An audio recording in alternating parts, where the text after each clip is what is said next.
Welcome back to part 2 of my interview with Kat. If you haven't checked out part 1, be sure to do that first. You can find the link to that in the description of this video. Otherwise, let's get back to the interview. And so he looked at the filing and said, this was done all wrong, you're screwed.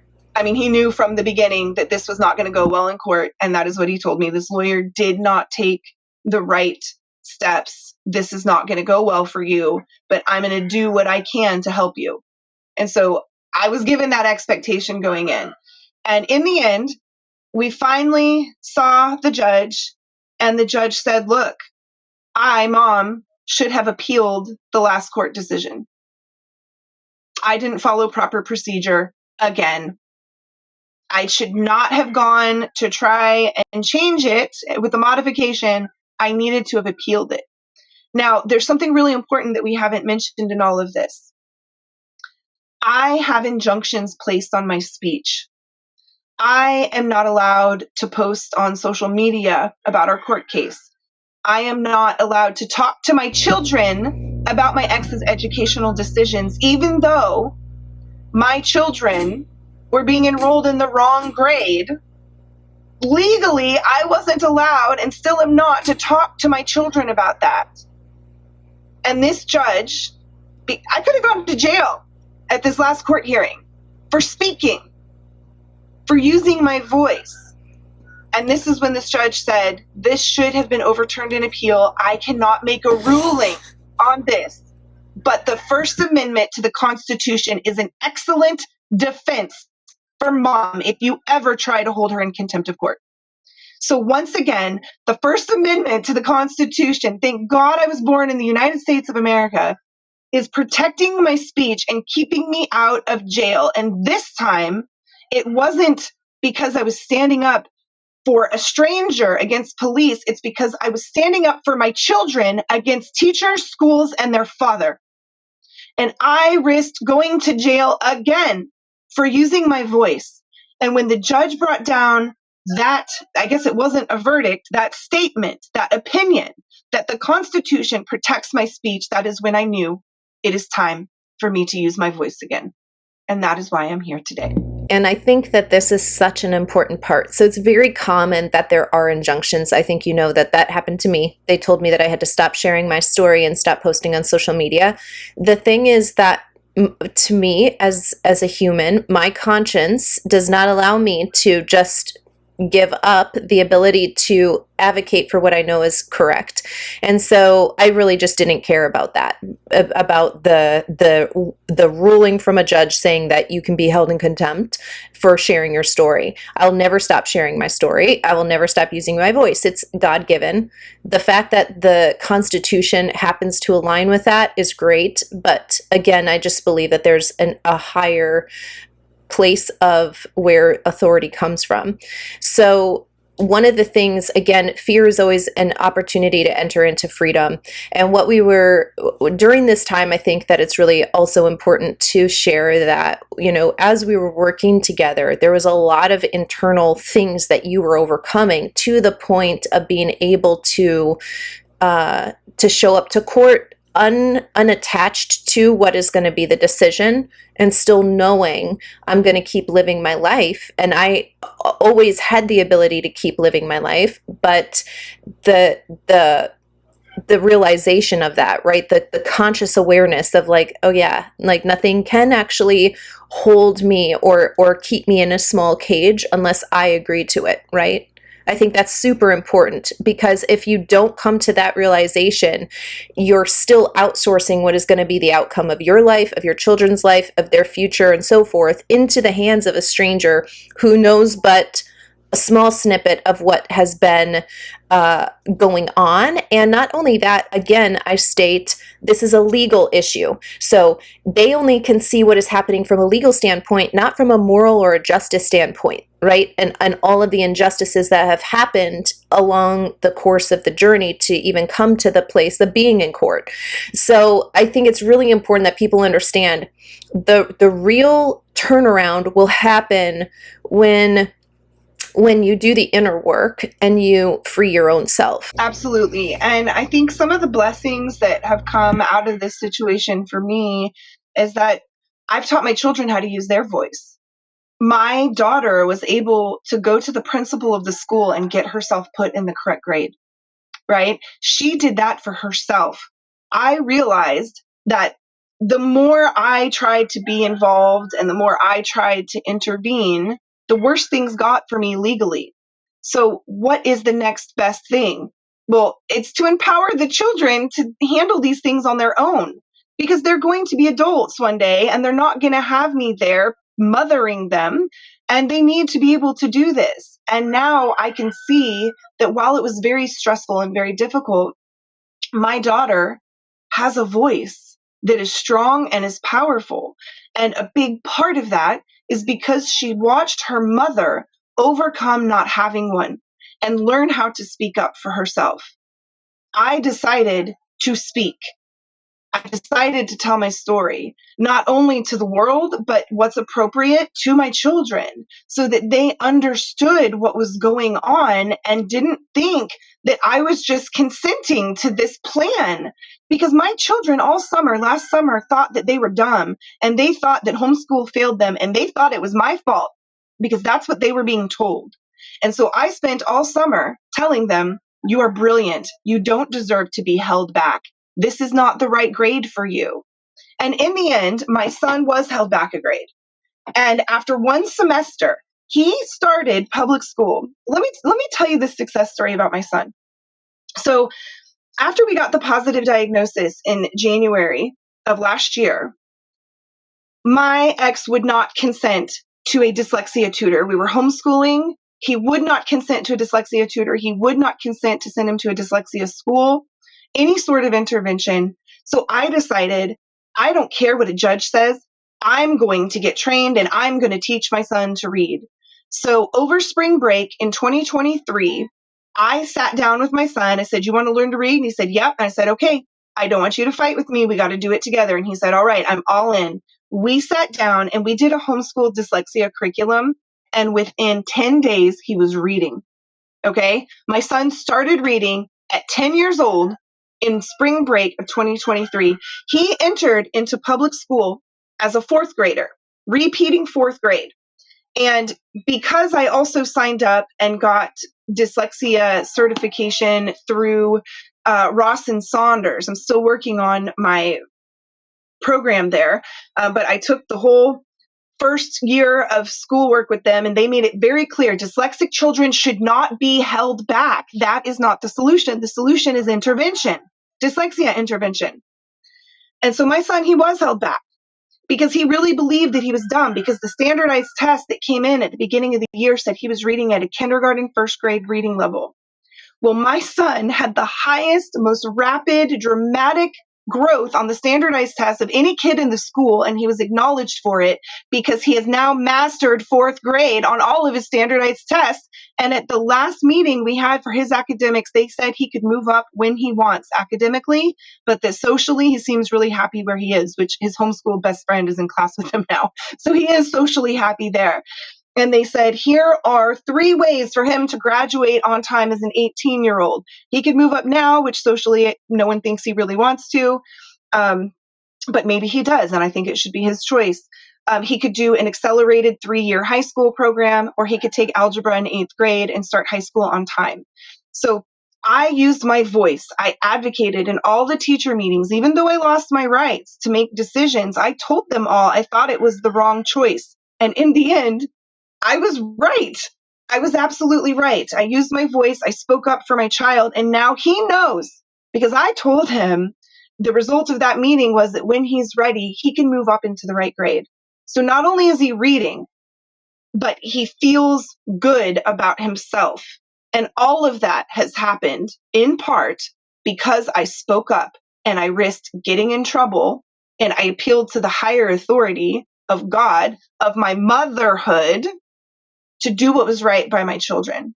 And that's what I'm going to do forever. I'm going to do the right thing as a mom. Yeah, absolutely.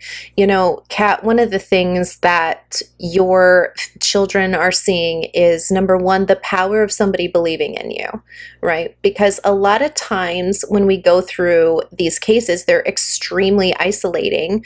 It's hard to get people who have not ever experienced family court to understand truly what is happening when you're inside family court. So the fact that judges are ruling against you, the outside world is like, well, you did something wrong. You must have, what did you do? What are you not telling us? How could that be? Right? And I don't know if you experienced that, but that's very standard for people to, come to the conclusion of like, no, that's not possible, right? Because we all have this idea that justice and legal systems go together. And that's the number one myth I want to dispel, is that you're not in a justice system. You better get your justice somewhere else. You're in a legal system. And if you don't understand that, you're going to be fighting the wrong battle in the wrong place at the wrong time with the wrong people.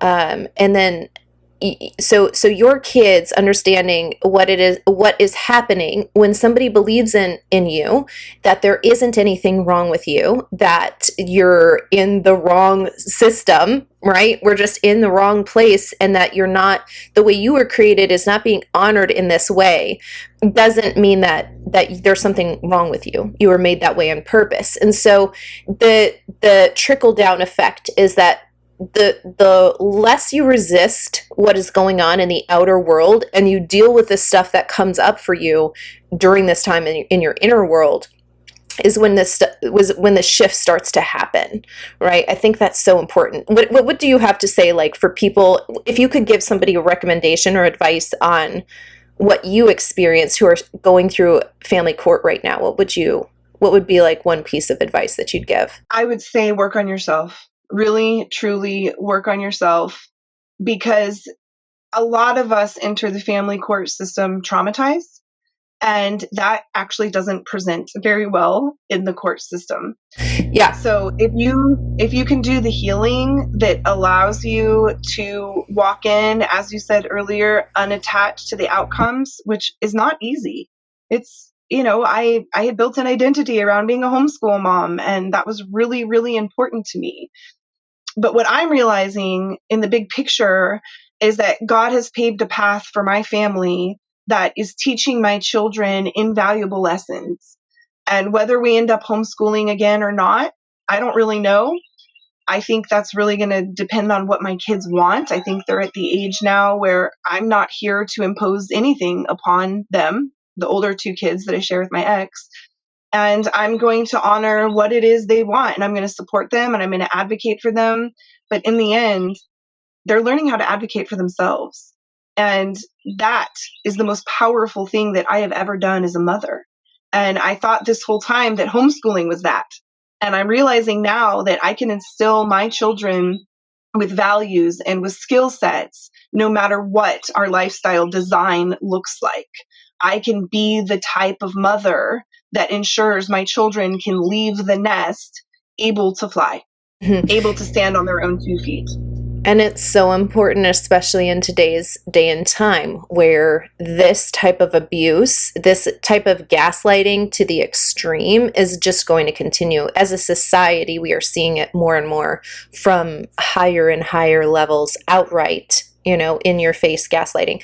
So that's amazing. And number 2 is that what the court thought that they were going to take away, what your ex thought that he was going to take away, which is silencing you, getting rid of your influence into your children, removing any validity that you may have had, whether it was in court or in your children's lives at all, really actually did the opposite, right? It more empowered you to take a stand as who you are as a mom and what it means to be a mom, not just what society has said, this is what you need to do, or what the court system said, this is what you need to do.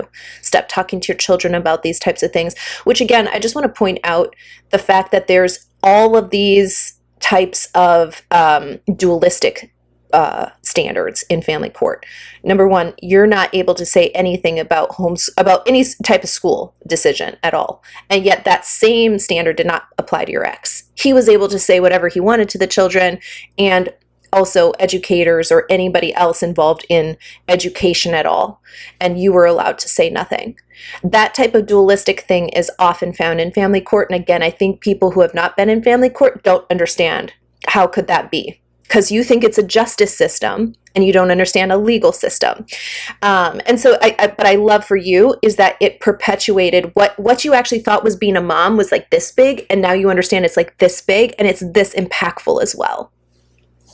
Yes, and what's really interesting is that I actually find myself thanking my ex regularly, because as I'm a member of an intentional community, intentional communities, there's conflict, there's things that happen, there's situations, right, that requires somebody who is able to stand grounded and centered no matter what is happening emotionally around them.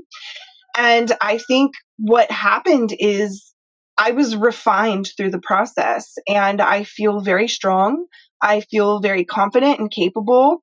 And now there's situations that would have made me crumble 5 years ago, that would have made me just wallow in a mess of stress and grief, that now don't faze me in the same way. I'm able to handle so much more. And if my ex hadn't trained me, given me the opportunity to step into my higher self, I wouldn't be able to function at the level I function. It's benefited my career. It's benefited my current marriage. It's benefited my community and my relationships with my friends. I mean, I've learned so much through this process, and I am never going to be that person again. I'm never going to live in fear. I'm never going to shove it down. And I was making myself sick. Not only did I gain weight, but I was physically, my stomach hurt all the time. I mean, I was just a mess. And I get to reclaim my life now. I get to live my way now. I get to be who I want now. And I get to have authority over the way I feel. That is not something I think would have happened for me if I hadn't gone through this situation. So for that, I will be eternally grateful. Yeah, I love hearing that.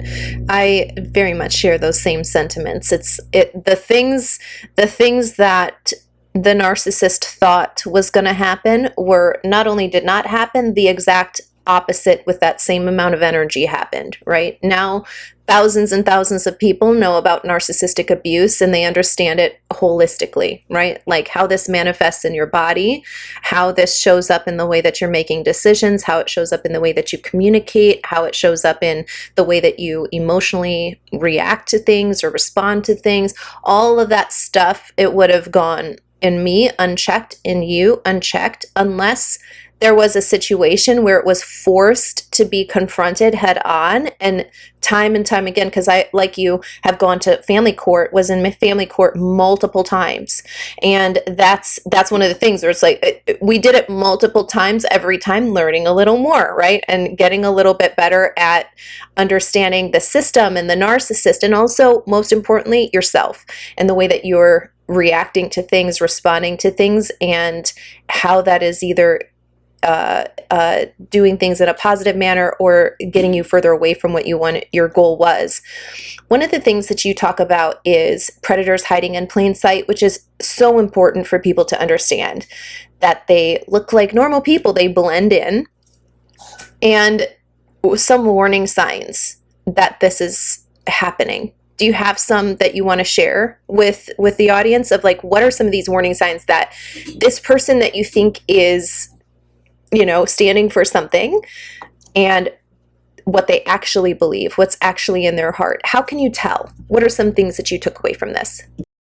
Well, one thing is I wish I had listened to my community and my friends and my family, because almost everybody in my life knew that something was off with this person years before I did, very early on. And so learning to trust the feedback you're getting, if you're entering into a relationship, whether it's with an employer or a lover, and you're getting feedback from people like, hey, something's not right, this isn't right, something's off, it's probably off. There's probably something not right. And there might be a reason that you're unable to see it. And so that was the number one thing in hindsight, is I wish I had listened to my community. Also, in my gut, when you find yourself on a roller coaster of high highs and low lows with somebody, and you feel in your body something's not right, but then, oh, it's so wonderful, and then something's not right, and oh, it's so wonderful, that's a red flag. I have a very healthy, stable marriage, and I have never gone on a roller coaster with him. Like, sure, we have conflict. Sure, we have moments where things aren't great, but it's not these super peaks and these super valleys like it used to be with my ex. I didn't know that that was a red flag, and I wish I did. Um, and I think ultimately, if something is too good to be true, it probably is too good to be true. So if you're following a leader in your community and the way they present is flawless and perfect, there's probably something that they're hiding. And I think authentic people, they make you aware of the good, the bad, the ugly, just in their authenticity, right? They're not presenting, they're not performative. And I think that's a really important word, I think, when it comes to dealing with these types of personalities. They are performative. They are putting on a show. And if you are able to really pay attention to who they are in different environments, for example, you can see that they act differently with one crowd than they do with another. And that is a huge warning sign. My husband told me one of the things he loves about me the most is that I am the same person no matter where I am, whether it's with my kids, my parents, my community, my friends, the general public. I act the same because I am authentic to who I am. If I don't feel good, I don't pretend that I do. I say, I don't feel good today, but I'm here. I'm showing up. I'm doing what I need to do. And I really think the performative aspect is a big warning sign. And it's hard to tell sometimes if you're just following someone on social media.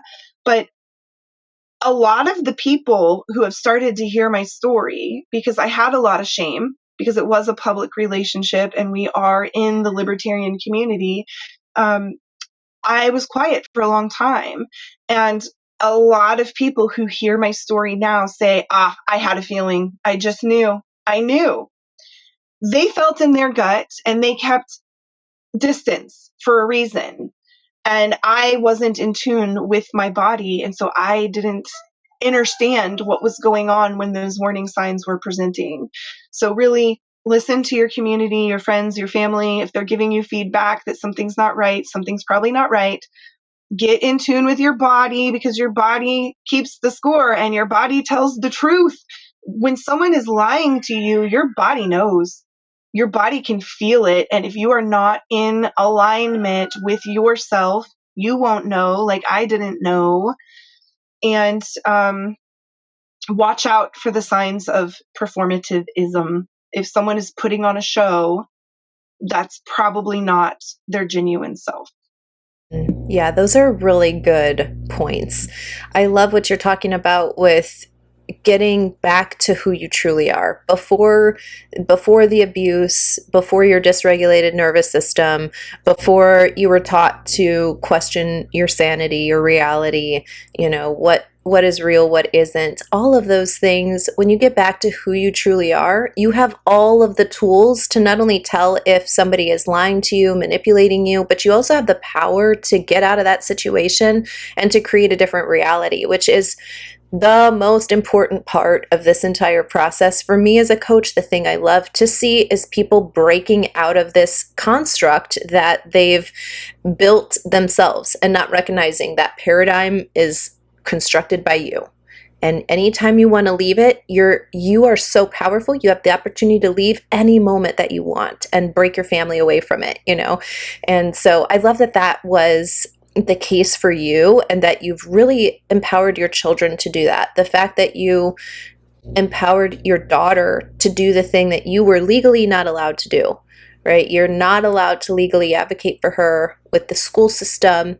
And instead, you stopped resisting this outer world narrative of like, I'm going to go in there and be the savior and I'm going to tell them what my children need. And instead, we stopped resisting that outer world, nonsense that will always be there just to test to see like, hey, do you learn the lesson or not? And instead just went straight to what actually matters, which is that you equip your children with the skill sets necessary to navigate this life. So that's amazing. I love hearing that. Do you have any other like final things that you'd like to share with the audience before we log off? Any kind of wisdom or advice, or just another piece of your story that you want to share? Well, I would like to say, I think it's really important people know that they are not trapped. They are not stuck. I believed for so many years that I was stuck. Whether it was during my first marriage, I felt trapped. I felt stuck. I mean, you have to understand, I didn't have a car. I didn't have a driver's license. I didn't have a bank account. I didn't have a cell phone. I was so isolated. I was living in a half converted school bus, right? We didn't have air conditioning. It would get up to 106 degrees in here. And I was so afraid to ask for help because I was ashamed of what was going on that I convinced myself I was trapped. I convinced myself I was stuck. I convinced myself I had no other choice. And it actually took some of my friends. I had two interventions about this relationship. And one was about our home. It was about the converted school bus. And I had friends show up and say, we're going to fix this for you. Raise the money. We will do the labor. And I rose the money. And they did the labor. And they put in hardwood floors and put in an air conditioner and wired it and painted it. And it's my husband's office now, but I ended up living in it for 7.5 years. And the court did come inside of it and did approve me to keep living here. And the judge said, I don't want to hear anything else about our house, because it was cute and it was functional and it was amazing. But I thought I was trapped, and my friends had to come in and tell me, you're not trapped. We will help you. And this is a big lesson that I have learned. I started speaking about this publicly for the first time last fall at an event in Mexico, and then again at an event in Mexico in February. And what happened is people came up to me and said, if we had known, we would have helped 6 years ago. If we had known, we would have helped. There's people who knew my ex before they knew me who came up and said, I'm a lawyer. If I had known what was going on, I would have helped you. And I'm realizing now that the only reason I was trapped is because I thought I was trapped. If I had spoke up, if I had asked for help, if I had found my voice sooner, I could have got help sooner. You are not stuck. Even if it feels that way, even if it looks that way, even if it's scary, even if you're suffering, even if it hurts, you're not stuck. You're not trapped. I was always free. I didn't know it. I was making a choice. And I made the choice to stay in a very toxic situation and to suffer.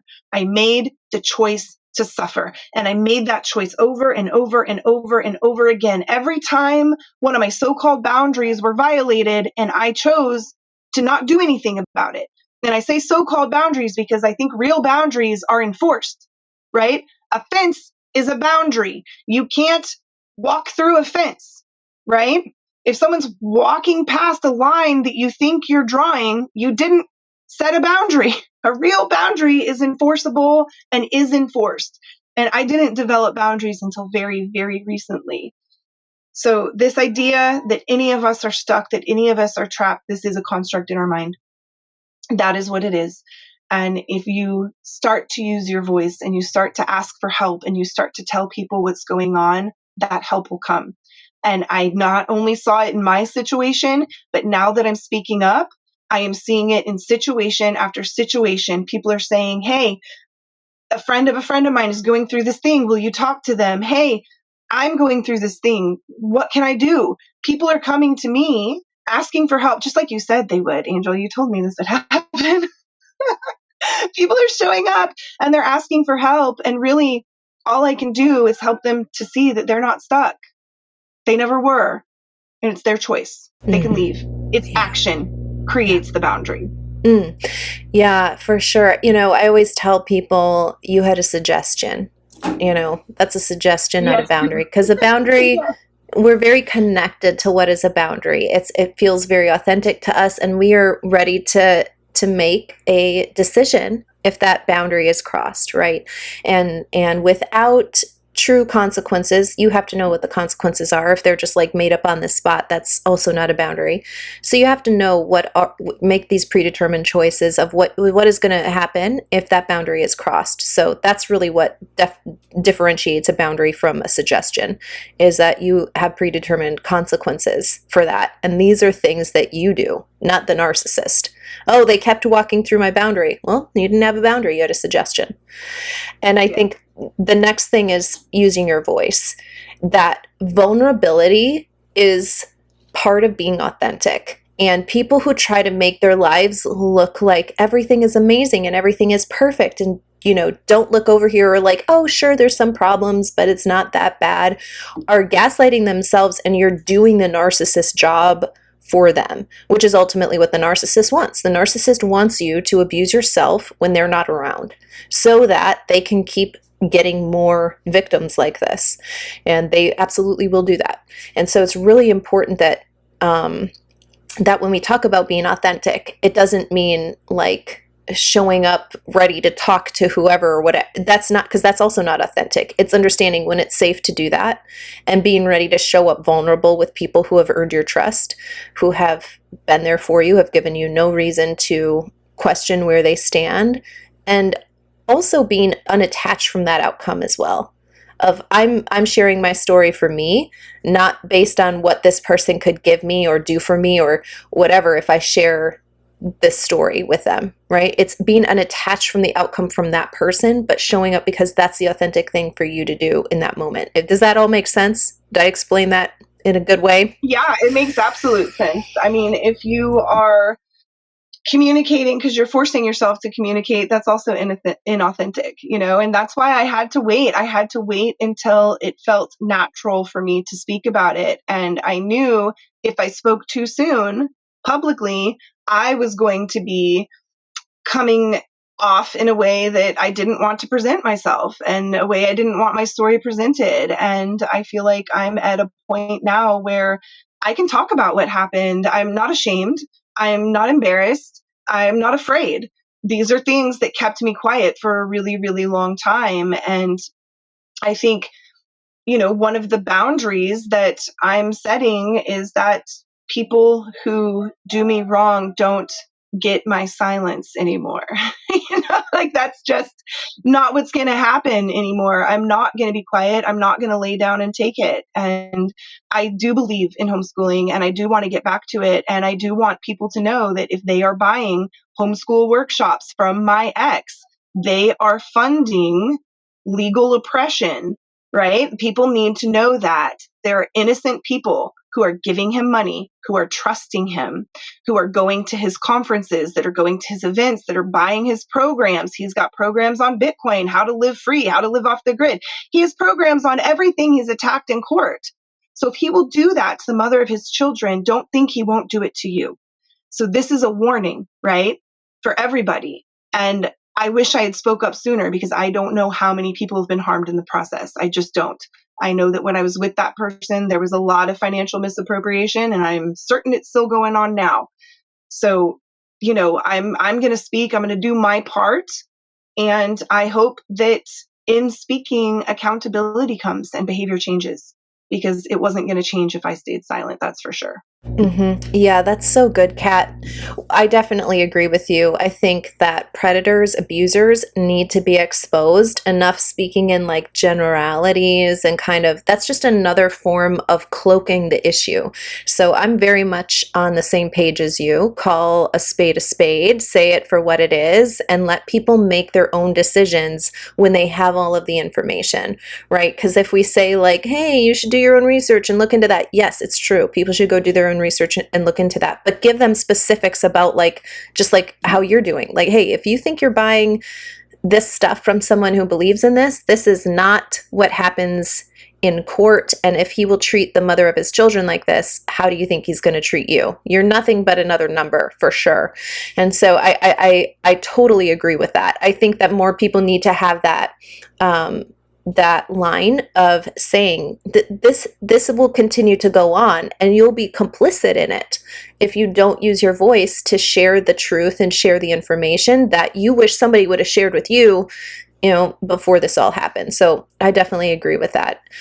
I just want to say one more thing about your case too here really quick is that, and for the audience to understand that one of the things that was happening in your case was if something happened, like there's an accident, there's just a mishap that happens. You had a situation where a mattress had exploded that you weren't around for that. Mattress exploded, and I didn't know this. You actually were the one who shared this with me that what are those types of mattresses called? They're foam mattresses, but they have a fiberglass liner on them, and the fiberglass can go all over your house. This is like a huge thing, apparently. I learned the hard way. Yeah, and I also had no idea about these mattresses having the ability to like explode like this. But this is just but one incident, and obviously we don't have time to share every single detail about what happened in your case. There's a lot of stuff that we're leaving out, but I just want to share this so that people understand what kind of extremes narcissists go to. So you had one of these mattresses explode in your house. Obviously, this is not intentional. How would that even make sense?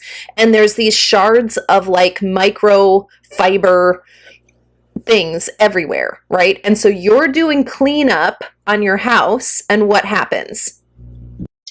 So we essentially had to build another bedroom while our master bedroom was contaminated, right? And we had to remove every single item, every piece of clothing, everything, the curtains, everything. There was fiberglass on the walls. I mean, it didn't matter if it was a deck of cards in a drawer, it was contaminated. Like fiberglass got everywhere in every nook and cranny in this bedroom. And we had to take literally everything out. We ended up building a bedroom where a screened-in porch was, and we had, piles of stuff for the dumpster outside. We had remodel stuff outside, and my ex and his new wife decided to show up knowing that this was going on while we were out of town in Italy, while contractors were there working, doing construction. And they decided to threaten CPS on us because of what they saw in the front of our house, which was furniture that my parents gave us waiting to move into the house after we finished the remodel and the cleanup. It was stuff outside waiting for the dumpster, and then it was actual construction stuff. And they showed up and tried to threaten CPS on us. They had never been to my house before. The only time they ever came is while we were in Italy. And here we are, nobody's home, like we're not even there. And our house is literally turned upside down, inside out. I mean, I lost everything. We lost every stuffed doll for my daughter. We lost a king size mattress because it was my daughter's small mattress that was in our room, our toddler. She was a baby at the time, and we had a mattress in our room. It was that mattress. So, I mean, it was like we literally lost everything. And instead of offering to help or see if we needed anything, they threatened CPS on us. Yeah, and the reason I wanted to share this specific story is because it's such a clear snapshot of how narcissists work. So, number one, trespassing. Laws just don't apply to them. Number two, coming through and videoing a very extreme misrepresentation of what is happening at your house and while you're gone in Italy. Like, all of these things are very strategic, and for somebody to think, oh, they just happen to show up, they just happen to do it's nonsense. But they will absolutely use all of these things, even mishaps like this. Like, obviously there's no way that you would have known. I had honestly no idea even that was a thing until you told me that. But all of these things to use it unto their benefit and to try to twist and manipulate you to do something that they want you to do. And if you don't, then the consequence is having CPS called while you're in the middle of trying to like clean up this mess. And exactly what you're saying, like a normal person would react by saying, how can I help? Oh my gosh, I'm so sorry. Like, what could I do to make your life easier while you're, decontaminating your home? none of that is present, and instead it's like these threats. And I think it's such a good snapshot of like what it is really like dealing with a narcissist, whether you're in court or out of court. That's exactly it. You have a one negative thing that could happen to you just by accident, and it's to the max negative because of a narcissist being present in that moment. And even positive things, like I was going to school for dyslexia intervention, and my children who've been in public school for a semester and a half now, they get out early on Wednesdays, okay? My class was 8 hours on Wednesdays. I asked him, hey, can we shift our schedule, maybe a 5-5-2-2, so that the kids don't have to go to after school care? Nope, won't adjust the schedule. Then he goes into court and says he wants full custody of the kids because I'm leaving them in after school care on Wednesdays.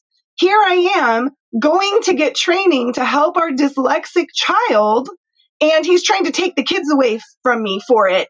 And he says in our depositions, he says, well, she should just wait until the kids are older and out of the house before she goes back to school. Like, here I am trying to help our son, and you want to take the kids away from me. Got it. Yeah. And during this time, when you were getting trained in the dyslexia stuff, you were actually not, the court had said you're not allowed to teach your kids. But you were like, no, I'm going to get trained for my son, which you had been right about him being dyslexic for years, which the court didn't intervene in, and your ex had obviously denied and prevented testing and so forth. And so you're finally at this place where like, I'll just do it myself. I'll be trained myself and I'll help my child myself. And instead of supporting this or any kind of other thing, it's trying to be used against you with the 8-hour class, on Wednesday, and putting the kids in after school care when you didn't want them in the school in the first place. Exactly. And I was willing to adjust our schedule to make it so the kids didn't have to go to after school care. And what's fascinating is that now when we have these dyslexia meetings at the school, my ex doesn't talk. I run the meetings. Everybody knows who's involved with his education. Everybody knows who's actually paying attention, who's actually involved. I audit. Why didn't he get enough minutes in this week? And why doesn't he have enough minutes here? And when are these going to get caught up? And like, because I'm trained in dyslexia intervention now, I can sit in those meetings and I can see when they're not doing it right or when they are doing it right. And I'm actually able to advocate for our child in a way that I wouldn't have been able to if I hadn't been going through this. My ex wouldn't even know that my son did not get all of his dyslexia minutes last semester if I hadn't sat down and audited the dyslexia teacher's work, right? And so it's just fascinating. No matter what you do, whether you make a mistake or you do something positive, you're going to be attacked by this person. They are going to come after you and they are going to try and cause you harm. And this is where I've just learned to laugh about it. Like, oh, here we go again. It's like you have to laugh, because if not, you end up living in fear and you end up miserable. And I've realized now that I've been through this 3 times, courts aren't going to put me in jail. I'm not doing anything wrong. I'm a good mom. Like, I'm a good mom. I'm doing the right thing. A judge made a bad decision based on a really unfortunate situation where I was self-represented and I didn't do a good job of that. I will never let that happen again. Also, I'm not going to let my son slip through the cracks. No matter who has educational decision making, he will not slip through the cracks. That's not going to happen. Yeah, that's really good. I'm going to put the link in the description to your attorney's Instagram page. He has written a book, which is also great. That is a great resource for people who are dealing with a narcissist in court, and especially if you're wanting to do homeschooling, it's a really great resource that you should check out, whether you hire him or not. I think that what you just mentioned is so important, though, is that you need to go live your life. Like, stop waiting for people to give you permission or, applaud you or whatever before you start living your life. You need to start living your life now. And you can only do that when you're in touch with who you are truly, like your true self, not the self that has taken on the identity of all of these things, like the abuse and the name calling and all the things that people have tried to put on you, but the real you have to start tapping into that and acting from that place first. And from there, you're going to see your outer world shift. Do you want to share with everybody about what your ex ended up texting you later on after all of this was done? Let's hear it. So I was actually shocked by my ex a little while ago after court. Before I tell about his apology, I want to say the third court case changed everything. Nothing changed legally, but everything changed energetically. I think I made it very clear where my boundaries are and that I will advocate for my children. And it was made very clear by the courts that I'm not going to get in trouble for doing that because I'm not doing anything wrong. So everything shifted energetically. And my ex actually ended up apologizing to me. He tried to withhold their new birth certificates, and I said, I'm showing up. I'm going to pick them up. You legally cannot withhold these from me. And if you do, you will speak with my lawyer moving forward. And he's like, oh, we don't want the courts involved again. And da. And I said, then give me their birth certificates. And I showed up, and I was sitting there ordering some food on my phone, waiting in his parking lot, not really sure if he was going to come bring me the birth certificates or not. It was raining.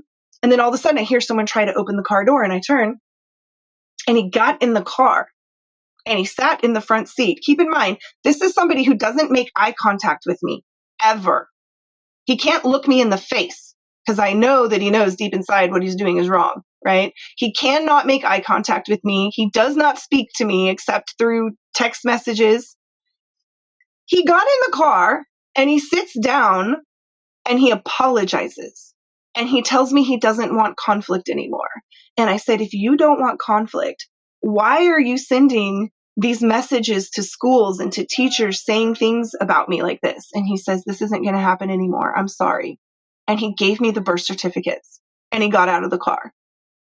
And my 2-year-old, who's in the car seat behind us, she was like, we can be friends with him now. Like, she understood what happened. She heard him apologize to me.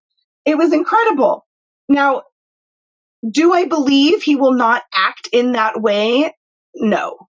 He owes me $1,400 right now for my daughter's braces. You know, it's always the same thing of, oh, I'll pay you next week. It's like these behaviors, they've gone on for over a decade. I'll never be surprised by them. But this was the first time that he has apologized to me since I was leaving him when I didn't want to be abused anymore. And he acknowledged his abuse. This is the first time in any way, shape, or form that he has acknowledged what he has been doing. And for that, I'm super grateful. I'm not convinced that the behavior will change forever, but it's been 6 months. And I will tell you what, he's pretty much left me alone. Like, I think I made my point in court. The legal stuff didn't change, but everything else did.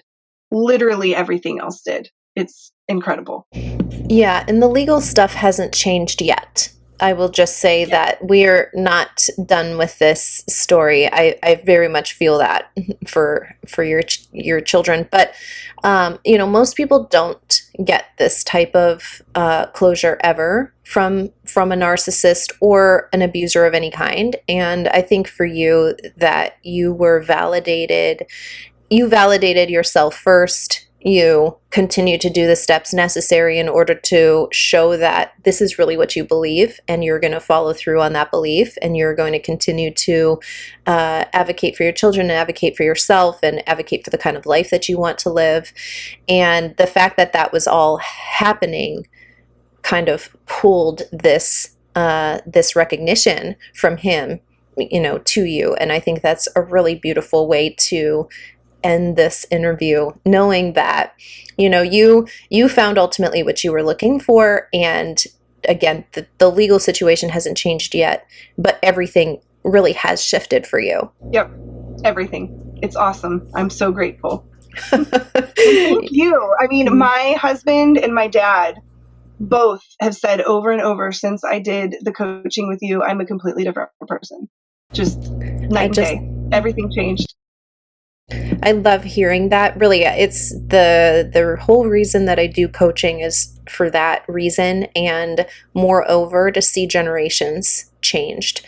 The things that you've learned impacting your children, and your children impacting other children, and even their children someday, right? And so I love hearing that. It is again the whole reason that I still do coaching is because I love it. I can't get enough of the stories like that.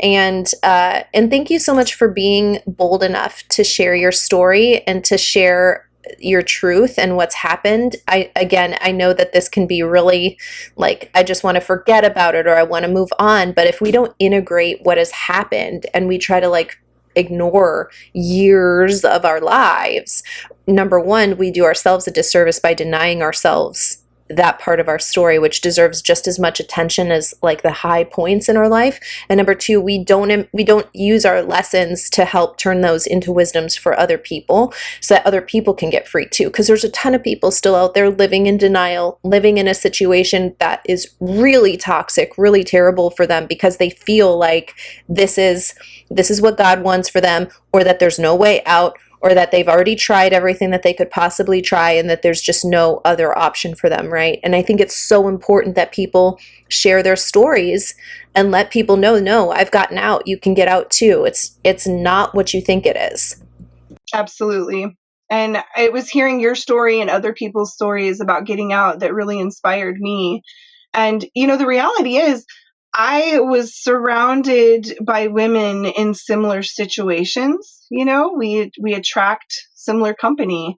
And because I've gone through this transformation, I feel like I've been able to help some of my friends start that process for themselves. And it feels really good to be able to be an advocate in that way. Yeah, I always knew that would happen for you because of the power in your voice, and the more you embraced the fullness of your story and the fullness of who you actually are and incorporated that, it will obviously attract people who resonate with that, who want to also experience that type of power for themselves and want to tap into that for themselves, because the truth is we all have it. It's all within us.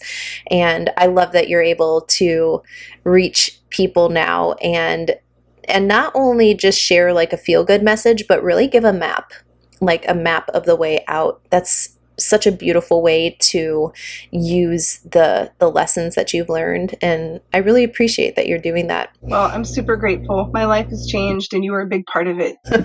Thank you so much, Kat. And if anybody here wants to get in touch with Kat, all of her links are in the description of this video so that you can check out her website. You can check out and learn more about Kat. And again, her attorney's Instagram is also in the description of this video. Feel free to reach out to her, reach out to me if you have any questions. And just remember that, freedom really is a state of being for you. And it's available right this second if now is the right time for you to step into that freedom. Kat, thank you so much for being here with me today. Thank you. All right, we'll see you next time.